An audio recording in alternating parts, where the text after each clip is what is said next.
저는 가룟 유다가 예수님을 배반한 것은 은 30 외에도 다른 이유가 분명히 있을 것이다. 그래서 오늘은 그 다른 이유들을 좀 살펴보면서 가룟 유다는 예수님을 이런저런 이유 때문에 팔았는데, 배반했는데, 오늘 그것이 반면 교사가 돼서 여러분들은 가룟 유다처럼 이런저런 이유 때문에 예수님을 배반하지 마시고 예수님께 늘 충성하는 그런 성도님들이 되시기를 바랍니다. 그래서 오늘 설교를 통해서 가룟 유다가 왜 예수님을 배반했을까? 그 이유들이 뭘까? 이런 것을 좀 한번 생각해 보려고 합니다. 여러분들 예수님께서 마태복음 16장쯤 되면은요, 거의 갈릴리에서의 사역이 이제 마무리 질 때입니다. 그때 예수님이 제자를 데리고 어디로 가냐면 가이사라 빌립보 지방에 갑니다. 그러면서 우리가 잘 아는 대로 예수님이 제자들에게 묻습니다. 야, 세상 사람들이 나를 누구라더냐? 이렇게 이제 물어보죠. 그때 뭐 엘리야나 세례 요한이나 여러 선지자 중에 하나라 이렇게 말합니다. 그때 예수님께서 베드로에게, 이 제자들에게 말씀하시기를 너희는 나를 누구라느냐? 이렇게 묻죠. 그때 우리가 잘 아는 대로 베드로가 마태복음 16장 16절에서 뭐라고 대답합니까? 주는 그리스도시요 살아계신 하나님의 아들입니다. 그때 이제 예수님께서 베드로에 대해서 뭐 이를 내게 알게 하니 네 혈육이 아니라 하늘에 계신 아버지다. 너는 이제부터 베드로다. 내 위에 내가 교회를 세우겠다. 음배의 권세가 너를 이기지 못할 것이다. 내가 너한테 천국 열쇠를 줄 테인데 땅에서 매고 하늘에서 매고 땅에서 풀 하늘에 풀리라. 이런 일련의 엄청난 축복의 말씀을 예수님께서 신앙 고백을 제대로 한 베드로에게 주십니다. 그러고 나서 마태복음 16장 21절에서 예수님이 처음으로 내가 이제 예루살렘에 올라갈 텐데, 내가 예루살렘에 올라가면 장로들과 제사장들과 서기관들에게 내가 많은 고난과 핍박을 받고 내가 십자가에 달려 죽을 것이고, 그리고 죽은 지 3일 만에 내가 다시 살아날 것이다. 예수님의 앞으로 당할 순환에 대해서 제일 먼저 말씀한 것이 바로 마태복음 16장 21절입니다. 그런데 이러한 예수님의 순환 이야기는 제자들에게 어마어마한 충격을 줬어요. 여러분들 성경에 이렇게 보면은 마태복음 14장에서 예수님이 오병이어를 5,000명 먹이거든요. 나중에 제가 조금 더 얘기하겠지만은 이 일 때문에 백성들이 억지로라도 예수님을 왕으로 세우려고 했어요. 억지로라도. 그러니까 제자들이 그걸 다 보고 있으니까 틀림없이 이처럼 기적을 행하시고 진리를 증거하신 예수님은 백성들에 의해서 예루살렘에 올라가서 왕이 되시고, 예수님은 이스라엘 괴롭히는 모든 대적을 물리치실 것이다. 그리고 다시 다윗이 통치하던 그 시대에 이러한 이스라엘 왕가를 이룰 것이다. 이런 이제 기대를 가지고 있었습니다. 그렇게 되면은 예수님이 왕이 되시면은 아마도 이 가룟 유다는 재정을 맡았기 때문에 아마 재무장관 정도 되지 않을까, 이런 기대를 나름대로 다 가지고 있었을 것이라 그 말이죠. 그때 예수님께서 그러한 제자들의 기대에 찬물을 끼얹듯이 내가 예루살렘에 올라가면은 이제 고난받고 십자가에 달려 죽을 것이고 또 죽은 자 가운데 3일 만에 살아날 거다. 이런 얘기를 하니까 베드로가 곧바로 이제 항의를 합니다. 예수님 그런 말씀이 어디 있습니까? 그런 어리석은 말씀 왜 합니까? 예수님 왜 흉한 죄인이 달려 죽는 십자가에 달려 죽습니까? 그런 어리석은 이야기를 왜 하십니까? 이러면서 베드로가 예수님 말씀에 정면으로 부딪혔어요. 그때 예수님 뭐라 그럽니까? 사단아 물러가라. 너는 하나님의 일을 생각하지 않고 사람의 일을 생각하고 너는 나를 넘어지게 하는 자구나. 이러면서 이제 예수님께서 책망하시고 누구든지 나를 따라오려거든 자기를 부인하고 자기 십자가를 지고 따를 것이니라. 이렇게 말씀을 했습니다. 여러분, 이렇게 베드로는 예수님이 십자가 지신다는 일에 대해서 정면으로 부닥쳤어요. 그런데 여러분들 이 그리스의 그 소설가인데 니코스 카스키라고 하는 사람은 그 당시에 가룟 유다의 심경을 이렇게 설명을 했어요.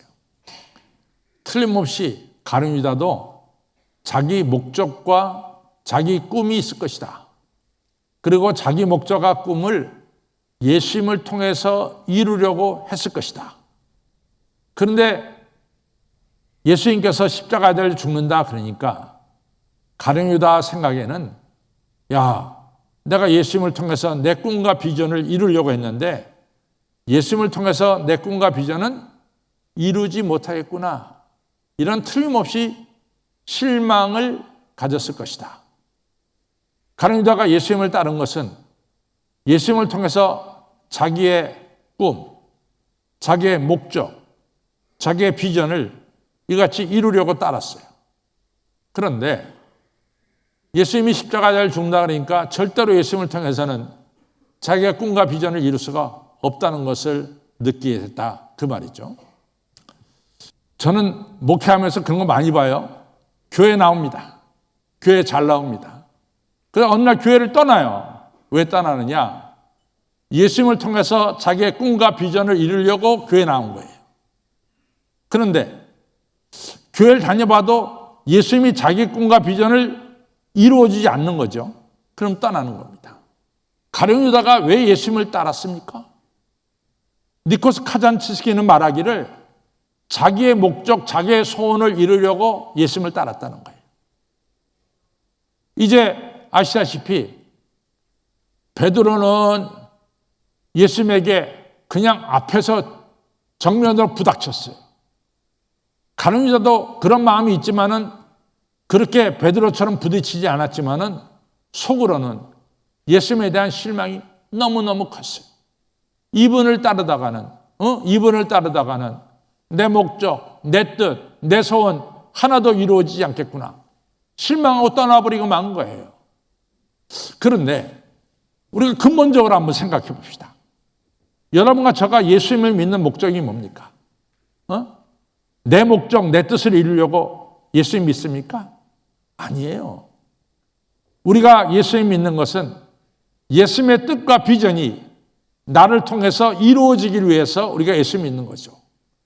주님의 뜻을 이루소서 고요한 중에 기다리니 진흙과 같은 날 빚으사 주님의 형상 이루소서.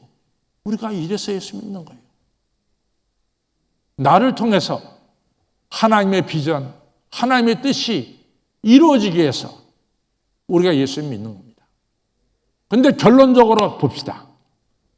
내가 목적하는 거와 나를 통해서 하나님의 뜻이 이루어지는 거와 결과적으로 어느 것이 영광스럽고 그리고 영원하고 어느 것이 기쁨을 주겠습니까? 아마 어린 다윗은 그 양떼와 소떼를 잘 기르고 이런 것이 그의 목동의 목적이었을 거예요.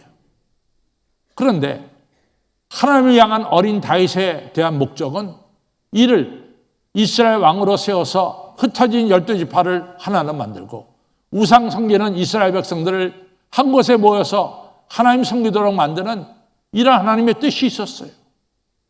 만약에 이 다윗이 자기의 목적을 고집하였다면 그냥 목동으로 살았겠죠. 그런데 어린 다윗은 하나님의 뜻에 자기를 내어 맡겼어. 자기를 바쳤어. 주님의 뜻이 나에게 이루어지기 위해서 기도했어요. 바로 그때 다윗을 통해서 분열된 이스라엘이 통일되고 다윗을 통해서 예루살렘의 성전이 세워지는 그래서 12지파가 한 자리에 모여서 예배드리는 이러한 역사가 일어난 것을 알 수가 있습니다. 여러분, 내 뜻을 이루려고 예수님을 믿지 마시고 나를 향한 예수님의 뜻이 내게 이루어지길 위해서 예수님 믿으시고 예수님께 기도하시는 여러분과 저가 되기를 바랍니다. 내 뜻을 예수님을 통해서 이루려고 하면 예수님 배반해요. 그것이 가룟유다의 첫 번째 배반이었어요. 그러나 하나님의 뜻이 나를 통해서 이루어지기를 원하는 사람은 충성하게 되고 틀림없이 하나님의 뜻이 우리를 통해서 이루어질 줄로 믿습니다. 두 번째, 왜 가룟유다가 배반했을까? 우리가 이제 성경을 보면은 그 당시 힘을 가진 사람들은 누구냐면 산헤드린 의원이었어요. 그 산헤드린 의원이 72명으로 되어 있는데 이 사람들이 이스라엘 모든 종교적인 문제, 그 밖의 문제를 다스리는 분들이요. 그 중에서도 대제사장이 최고로 권세를 많이 가졌어요. 그런데 예수님과 이 대제사장 종교 지도자들 간에 성경을 보면 갈등이 있었어요. 그 갈등이 여러 가지가 있었지만 제가 정리를 해보면 딱 두 가지가 대표적인 거예요.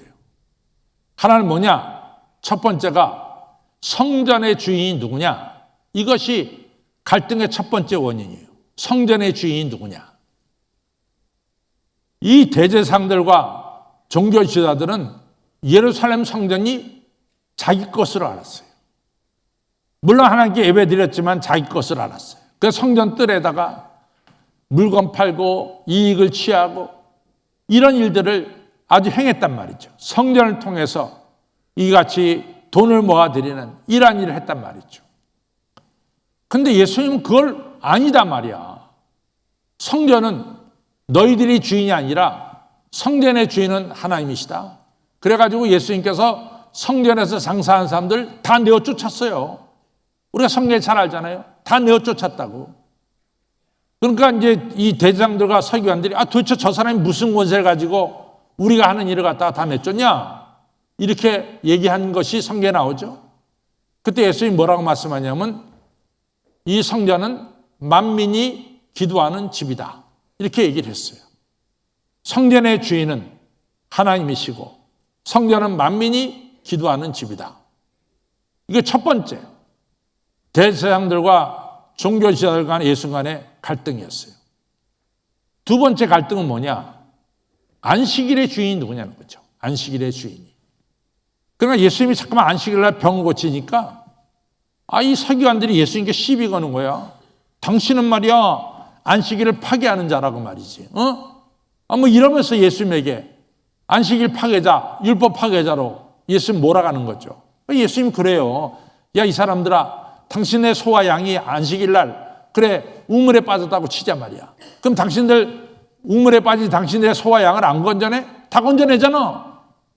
그래, 하나님의 사랑받는 백성이 안식일 날 병에 들어서 고통당하는데 그 사람 왜 안 고쳐주냐 말이야. 고쳐줘야지. 양들과 소는 꺼내내면서 왜 병든 성도님들은 왜 안 고치냐 말이야. 이러면서 종교 지도자들 간에 예수님 안에 이 갈등이 있었어요. 그래서 예수님이 중요한 말씀합니다. 안식일의 주인이 누구냐? 안식일의 주인이 누구냐 말이야. 안식일의 주인은 바로 안식일이 사람을 위해서 있지. 안식일 때문에 사람이 있는 것이 아니다. 안식일은 사람을 위해서 있는 것이다 말이지. 이러면서 예수님이 이 종교 지도자들 간에 갈등이 있었어요. 그러니까 이게 갈등이 심해지니까 가야바가 그 당시에 대제사장인데 예수를 죽여서 우리가 평화를 얻는 게 낫겠다. 한 사람 죽여서 평화를 얻는다면 그것이 더 나은 것이다. 이래가지고 종교 지도자들이 예수님을 죽이려고 혈안이 되어 있었어요. 근데 표면적으로 보면 예수님이 지금 권세가 있습니까? 아니면 종교 지도자들이 권세가 있습니까? 표면적으로 보면 종교 지도자들이 권세가 있는 거야. 표면적으로 보면 예수님은 권세가 없어요. 또 예수님 하신 말씀도 내가 뭐 이스라엘 왕이 되고 뭐 이런 얘기하지 않고 본인이 그 사람들에 의해서 죽임을 당한다. 이런 얘기하니까 당장에 누가 힘 있는 사람이고 누가 힘 없는 사람인가가 분명히 나타나는 거예요. 힘 있는 사람은 바로 종교 지도자들이 힘이 있고 힘이 없는 사람은 예수님이 힘이 없는 거예요. 가룟 유다가 막판에 가서 방향을 틉니다. 힘없게 보이는 예수님을 떠나서 누구한테? 힘 있어 보이는 종교 지도자들에게 옮겨지는 거죠. 우리말로 말해서 줄을 딴 데 쓰는 거야. 지금까지 예수님이라고 하는 그 뒤에서 줄을 섰는데 보니까 내 지도자가 죽을 게 뻔해. 힘도 없어. 그러면 누가? 종교 지도자들이 힘이 있어. 힘있는 자리에 뒤에 줄을 서게 되는 이런 일이 벌어져요. 여러분 민수기 14장에 보면은 어떤 일이 벌어지냐면 가데스 바네아에서 이스라엘 백성들이 12지파가 40일 동안 가나안 땅을 정탐하고 돌아왔어요. 우리가 사는 대로 10명이 가나안 땅은 아주 기름진 땅이지만 그 땅에 아낙 자손이 살기 때문에 우리가 그 땅에 들어가 살 수가 없습니다. 우리는 그 사람들에 비하면 메뚜기에 불과합니다. 뭐 이런 얘기를 하잖아요. 그러니까 백성들이 그 얘기 듣고 밤새 웁니다. 밤새. 그 다음날 아침 무슨 일을 저지르냐? 이 백성들이 우리에게 새로운 지도자 세우자. 모세를 제껴놓고 새로운 지도자 세워가지고 우리가 애굽 땅으로 돌아간다. 일이 된 거예요. 그러니까 하나님이 진노하셔가지고 이 패역한 백성들 내가 다 모조리 멸하겠다. 이러니까 모세가 중보기도 하잖아요. 하나님, 이 백성을 이 광야에서 다 모조리 죽여버리면은 주변 나라가 뭐라고 말하겠습니까? 하나님께서 이 백성을 가나안 땅에 들여놓을 능력이 없으니까 이 광야에서 모조리 죽여버렸다 이렇게 말씀하지 않겠습니까? 그러니 하나님 이 패역한 백성을 용서해 주세요 라고 하면서 기도하는 게 민수기 13장에 나오죠. 14장에. 그때 하나님 뭐라고 합니까? 좋다. 내가 20세를 기준으로 해서 20세 이상 먹은 사람들은 다 광야에서 죽을 것이다. 그리고 20세 미만만 가나안 땅에 들어가는데 그 예외가 있는데 여호수아와 갈렙은 20세가 넘었어도 가나안 땅에 들어갈 것이다. 이 얘기를 했어요. 여러분 하나님이 진노한 게 뭡니까? 이 사람들이 하나님이 세우신 모세를 배반하고 다른 사람을 세우겠다고 할 때 다른 데 줄을 서게 됐을 때 하나님이 진노하신 거예요. 여러분들 가룟 유다가 힘 있어 보이는 이 종교 지도자들에게 줄을 바꿔섰어. 그쪽으로 섰어. 그것이 뭡니까? 그것이 뭐예요? 뭐라고 말하죠? 그것이 배신이고 그것이 바로 배반입니다. 배신과 이게 딴 거 아니에요. 지금까지 따르던 분을 갖다가 힘없어 보인다고 이같이 그 사람을 버리고 다른 데 따라가는 것이 그것이 배신이고 그것이 배반이죠. 바로 가룟 유다가 두 번째 실패한 원인은 눈에 보이는 대로 움직인 거예요. 그래서 예수님을 배반한 거예요. 이게 두 번째 배반입니다. 세 번째, 우리가 이 성경을 보면서 좀 약간 우리가 아주 조금 여분이 남는 게 뭐냐면 베드로는 예수님 면전에서 예수님 그러면 안 됩니다 라고 반발했는데 베드로는 예수님의 수제자가 되고 또 베드로는 예수님을 3번 모른다고 부인도 한 적이 있는데 예수님은 수제자가 되고 어떻게 가룟 유다는 예수님을 배반한 배반자로 남아있게 됐을까? 잘 보세요. 왜 베드로와 가룟 유다의 운명이 바뀌었을까? 저는 성경을 보면은 베드로는 분명한 신앙 고백이 있었어요. 주는 그리스도시요 살아계신 하나님의 아들입니다. 예수님은 나를 죄악에서 건지신 구세주가 되시고 예수님은 하나님의 아들이십니다 라고 하는 분명하고도 분명한 신앙 고백이 있었어요. 근데 여러분들 가룟 유다가 신앙 고백한 거 봤어요? 가룟 유다가. 마태마가 누가 요한복음 아무리 뒤집고 보더라도 가룟 유다는 신앙 고백을 한 적이 없어요. 여러분, 신앙 고백이 그렇게 중요해. 내 신앙 고백이. 나와 예수님과의 관계를 내가 입으로 시인하는 것이 그게 중요해.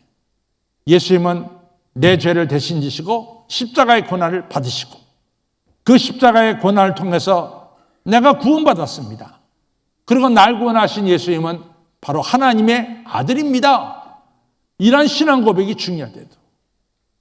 그래서 입으로 시인하여 우리가 의에 이르고 또 뭡니까? 마음으로 믿어 의에 이르고 입으로 시인하여 구원에 이른다. 그렇게 써 있어요. 우리가 입으로 신앙 고백하는 게 너무 중요해요. 사랑하는 성도 여러분, 신앙 고백을 확실히 하세요. 누가 찔리면 당신과 예수님하고 무슨 관계야? 예수님은 내 죄를 대신 지시고 십자가에 달려 주신 하나님의 아들입니다. 내가 그 은혜로 말미암아 내가 하나님의 택하신 족속이 됐고 왕 같은 제사장이 됐고 거룩한 나라가 됐고 내가 하나님의 소유된 백성이 됐습니다. 이 입으로 신앙 고백하는 거 너무 중요하죠. 마태복음 10장에 너희들이 사람들 앞에서 나를 안다 하면 너를 내가 하나님 앞에서 안다 하라고.